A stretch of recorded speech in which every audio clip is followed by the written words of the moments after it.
Incharge اگر کسی کو بنایا جائے کسی بھی محکمے میں، تو اس کے پاس جو کچھ ہوتا ہے دفتر میں وہ اس کے پاس امانتاً ہوتا ہے، وہ اس کی خرید و فروخت کرے یا اس کو اپنے استعمال میں لائے، ایک ایک چوانی اس سے قیامت کے دن پوچھا جائے گا۔ آقا علیہ الصلوۃ والسلام نے فرمایا سوئی بھی کسی نے خرد برد کی تو قیامت کے دن اسے لے کر آنی پڑے گی، سوئی بھی، کہ سوئی جتنی امانت۔ نحمدہ ونصلی ونسلم علی رسولہ الکریم، اما بعد فاعوذ باللہ من الشیطان الرجیم، بسم اللہ الرحمن الرحیم، اللہم صل علی سیدنا و مولانا محمد مبارک وسلم صلی علیہ۔ حاضرین محترم، ناظرین اور سامعین، دورہ تفسیر القرآن پارہ نمبر 18، رکوع نمبر 1، سورہ المؤمنون آیت نمبر 8۔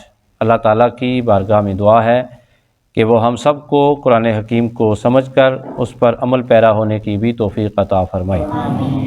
مومنین کی 5ویں اور 6ٹھی صفت، وہ مومنین جو کامیاب ترین زندگی گزارتے ہیں اور آخرت میں انہیں بہت خوبصورت درجے ملتے ہیں، ان مومنین کی 5ویں اور 6ٹھی صفت اللہ تعالیٰ نے آج کی آیت میں ہم پڑھیں گے، ہمیں جو ہے وہ حکم فرمایا۔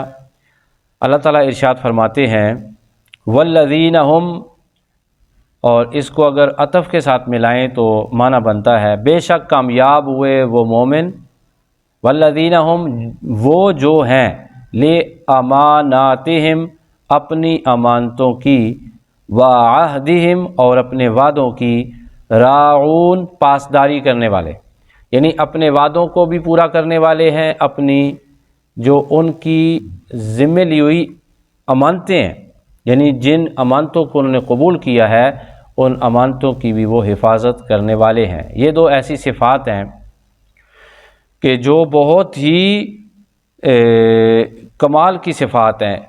اس کا ریفرنس یا اس کی نسبت اگر میں آپ کے سامنے رکھنا چاہوں تو نبی رحمت مآب صلی اللہ علیہ وسلم کو جو خوبصورت ٹائٹل ملا آمین کا، حضور آمین تھے۔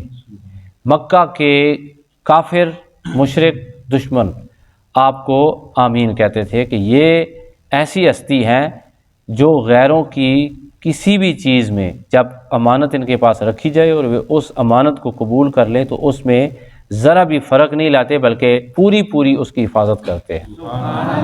نبی پاک صلی اللہ علیہ وسلم کی اس بلکہ بہت ساری عادات مبارکہ سے عرب معاشرہ بڑا امپریس تھا اور وہ آپ کے معترف تھے۔ آئیے دیکھتے ہیں کہ امانت کی تعریف کیا ہے۔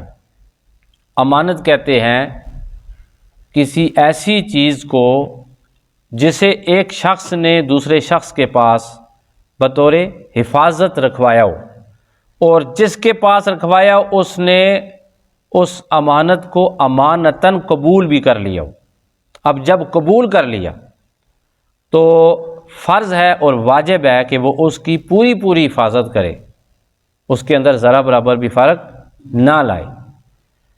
وعدہ کی تعریف اگر ہم جاننا چاہیں تو یہ ہے کہ وہ قول، وہ بات جو انسان اپنے اوپر لازم کر لے۔ میں اگر وعدہ کرتا ہوں تو میں کوئی ٹارگٹ اپنے اوپر میں لازم کر دوں گا، اسے پھر لازم کرنا، جب میں نے اپنے اوپر لازم کر لیا اس کو پورا کرنا اب مجھ پہ فرض ہو گیا، اب مجھ پہ وہ کیا ہو گیا؟ فرض ہو گیا۔ خدا تعالیٰ ارشاد فرماتا ہے وَأَوْفُوا بِالْعَهْدِ، اور اپنے وعدوں کو پورا کرو، ان العہد کان مسئولا، بے شک وعدوں کے متعلق قیامت کے دن پوچھ گچھ ہوگی اور پوچھا جائے گا۔ اور اس کے علاوہ بہت سارے قرآن مجید کے اندر نشانات ایسے ہیں، آیات ایسی ہیں، احادیث مبارکہ سے کتب احادیث بھری ہوئی ہیں، مثالیں، واقعات، احکامات، حضور علیہ الصلوۃ والسلام کی طرف سے، خدا تعالیٰ کی طرف سے ترغیبات، ٹھیک ہے، چند ایک چیزیں آج ہم اپنے درس میں سیکھیں گے۔ اللہ کی بارگاہ میں دعا ہے کہ وہ ہم سب کو اپنے وعدوں کی پاسداری بھی عطا فرمائے اور جو امانتیں ہمارے سپرد ہیں، کچھ ایسی امانتیں جو ہمیں ازل سے ملی ہوئی ہیں، ان کی مثال میں آپ کو دوں گا، ان کی پاسداری بھی ہمارے سپرد ہے اور ہم نے ان کی پاسداری کرنی ہے۔ اللہ تعالیٰ ان تمام امانتوں کا حق ہمیں ادا کرنے کی توفیق عطا فرمائے۔ اور جو وعدہ ہم کرتے ہیں، ایک وعدہ تو خدا سے کیا تھا نا ہم نے، قالوا بلا کہہ کے اللہ نے فرمایا تھا کہ الستو بربکم، کیا میں تمہارا رب نہیں ہوں؟ تو ہماری روحوں نے کہا تھا قالوا بلا، سب نے کہا تھا ہاں اللہ تو ہمارا رب ہے۔ اس کے رب ہونے کا وعدہ بھی ہم نے کیا ہے۔ ہمیشہ ہم نے اپنے رب کو ملوز خاطر رکھ کے قدم رکھنا ہوتا ہے۔ تو اب اس کی جو مختلف صورتیں ہیں وہ دیکھ لیتے ہیں۔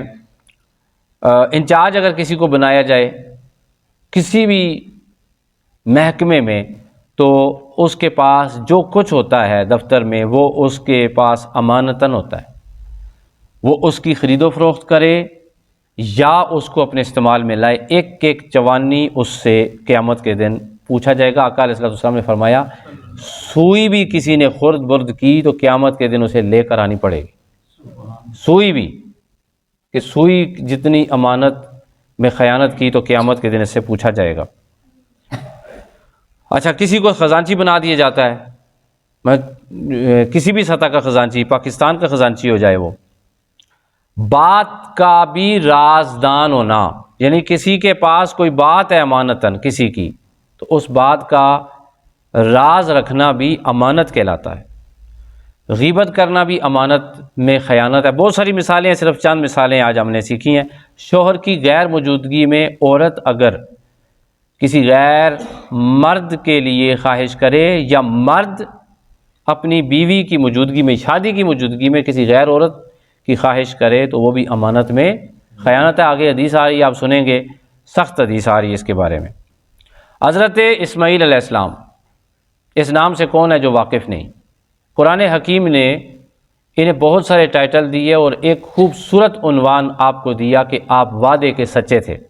انہو کانا صادق الوعد، اللہ فرماتا ہے بے شک اسماعیل سچے تھے وعدے کے، یعنی کہ وعدہ کر لیتے تھے پھر پورا کر لیتے تھے۔ اس کا شان نزول یہ ہے، یعنی ان کو یہ عنوان ملنے کی وجہ یہ ہے کہ ایک دفعہ ایک بندے سے آپ نے وعدہ کیا کہ میں ادھر ہی ہوں، آپ آؤ، وہ بندہ نہیں آیا، 22 دن تک حضرت اسماعیل علیہ السلام وہاں پہ کھڑے رہے اور انتظار کرتے رہے۔ کھڑے رہے مطلب وہیں پہ قیام کر لیا آپ نے۔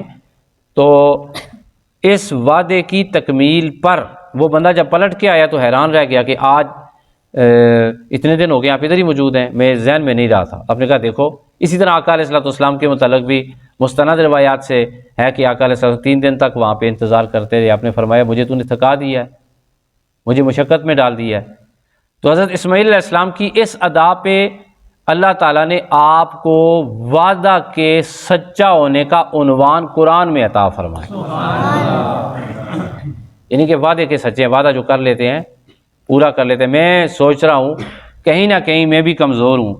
ہمارے معاشرے میں یہ 2 چیزیں ایسی ہیں کہ جو بہت زیادہ مفقود ہیں۔ اللہ تعالیٰ ہمیں دونوں چیزوں پر عمل کی توفیق عطا فرمائے۔ آقا علیہ السلام، کچھ مشترک احادیث ہیں دونوں کے بارے میں، اور 1-2 حدیثیں اور 1-2 حدیثیں الگ الگ بھی ہیں، جو بھی آپ اس کے ضمن میں آ رہی ہیں آپ سماعت فرمائیں۔ مسند امام احمد، آقا علیہ السلام ارشاد فرماتے ہیں، دیکھیں حضور پاک صلی اللہ علیہ وسلم جو بات کہہ دیں وہ سچی ہے۔ آپ فرماتے ہیں مسلمان میں ہر عادت ہو سکتی ہے، مسلمان میں ہر عادت ہو سکتی ہے، اس کے اندر 2 عادتیں نہیں ہو سکتی۔ کون سی؟ ایک جھوٹ اس کے اندر کبھی نہیں آ سکتا، اور ایک مومن کے اندر خیانت کبھی نہیں آ سکتی۔ خیانت والا ہوگا، اس کا معنی یہ ہے کہ جو خیانت والا ہوگا وہ مسلمان نہیں ہے، جھوٹ جو بولے گا وہ مسلمان ہے ہی نہیں۔ اللہ تعالیٰ ہمیں محفوظ فرمائے۔ مسند امام احمد ہی کی ایک حدیث ہے، آقا علیہ السلام ارشاد فرماتے ہیں جس میں امانت نہیں اس کا ایمان ہی نہیں۔ اللہ یعوذ باللہ۔ آقا علیہ السلام کی ایک حدیث میں سنا چکا ہوں، دوبارہ سن لیں، مسلم شریف میں موجود ہے۔ حضور فرماتے ہیں سوئی جتنی چیز بھی کسی نے خرد برد کی، قیامت کے دن اسے وہ چیز لانی پڑے گی۔ اسے حساب کتاب منگا جائے، لے آؤ، وہ چیز کہاں چھوڑی تو نے، اپنے امانت جس کی تھی اس کے حفاظت کا حق ادا نہیں کیا۔ آقا علیہ السلام کی حدیث مشکات شریف میں مختلف حوالوں سے موجود ہے، فرماتے ہیں جو بندہ امانت میں خیانت کرے وہ اتنا ملعون ہے، وہ اتنا مذموم ہے، وہ اس سے خدا اتنا ناراض ہے، میں محمد صلی اللہ علیہ وسلم تمہیں حکم دے رہا ہوں کہ اس کا سامان جلا دو، یعنی وہ جہاں رہتا ہے اس کے جو بھی ساز و سامان ہے اس سامان کو کیا کر دو، آگ لگا دو، جلا دو۔ الترغیب بترغیب، آقا علیہ الصلوۃ والسلام ارشاد فرماتے ہیں کہ شادی شدہ عورت اپنے میاں کی موجودگی میں، اس کی عدم موجودگی میں، یعنی کہ شادی شدہ ہے لیکن میاں گھر میں موجود نہیں ہے، اگر کوئی عورت کسی غیر مرد سے تعلقات استوار کرتی ہے یا اس مرد کی خواہش کرتی ہے تو قیامت کے دن بغیر حساب کتاب کے جہنم میں داخل کی جائے گی۔ اب اس کا عکس لے لیں، اس کا عکس لے لیں، بہی معنی کہ وہ مرد جو اپنی بیوی کے ہوتے ہوئے، نکاح کے ہوتے ہوئے غیر عورت کے لیے خواہش کرے یا غیر عورت سے تعلقات استوار کرے، قیامت کے دن بغیر حساب کتاب کے جہنم میں داخل کیا جائے۔ استغفر اللہ، سب پڑھ لیں استغفر اللہ، ربی من کل ذنب واتوب الیہ۔ اس لیے کہتے ہیں نا قرآن عمل ساز ہے، قرآن انسان کو باعمل بناتا ہے۔ آپ آگے آگے دیکھیں، یقین کریں آپ، میں آپ کو خود اپنے بارے میں بتا رہا ہوں کہ جوں میں قرآن کا مطالعہ کرتا جا رہا ہوں تو اللہ پاک مجھے اس پہ عمل کرنے کی زیادہ توفیق عطا فرما رہا ہے، قرآن اندر اترتا نظر آ رہا ہے، اور میں اس بارے میں غمزدہ ہوں کہ ہم نے پہلے کیوں نہیں قرآن پڑھا اتنی ڈیپلی اور اتنی گہرائی سے، کہ آج تو ہم مزید اجلے ہو جاتے، ستھرے ہو جاتے، پاک ہو جاتے، اور مزید معاشرے کے ایسے خوبصورت انسان ہو جاتے کہ جن سے لوگوں کی زندگیاں بدلتی۔ اللہ تعالیٰ ہمیں عمل کی توفیق عطا فرمائے۔ آقا علیہ الصلوۃ والسلام ارشاد فرماتے ہیں کہ تحفہ ایک وعدہ ہے، وعدہ ایک تحفہ ہے۔ وعدہ کیا ہے؟ ایک تحفہ ہے، اسے اپنے مالکوں تک پہنچانا ہوتا ہے۔ ایک اور حدیث بڑے مزے کی، مسلم شریف کی 107 نمبر حدیث آپ نے سنی ہوگی۔ آقا علیہ الصلوۃ والسلام نے فرمایا منافق کی 3 نشانی ہیں، بات کرے تو جھوٹ بولے، وعدہ کرے تو خلاف کرے، امانت میں خیانت کرے۔ اللہ ہم سب کو محفوظ فرمائے۔ نبی پاک صلی اللہ علیہ وسلم نے ارشاد فرمایا جو وعدہ کی پاسداری نہیں کرتا، پوری دنیا اور کائنات کے فرشتوں اور پوری دنیا کے انسانوں کی اس پہ لعنت برستی ہے۔ استغفر اللہ ربی من کل ذنب واتوب الیہ۔ میرے پیارے دوستو، عزیز بچوں اور سامعین، زندگی کا کوئی پتہ نہیں، اللہ تعالی ہمیں اپنی اس زندگی میں اپنے آپ کو سنوارنے کی توفیق عطا فرمائے۔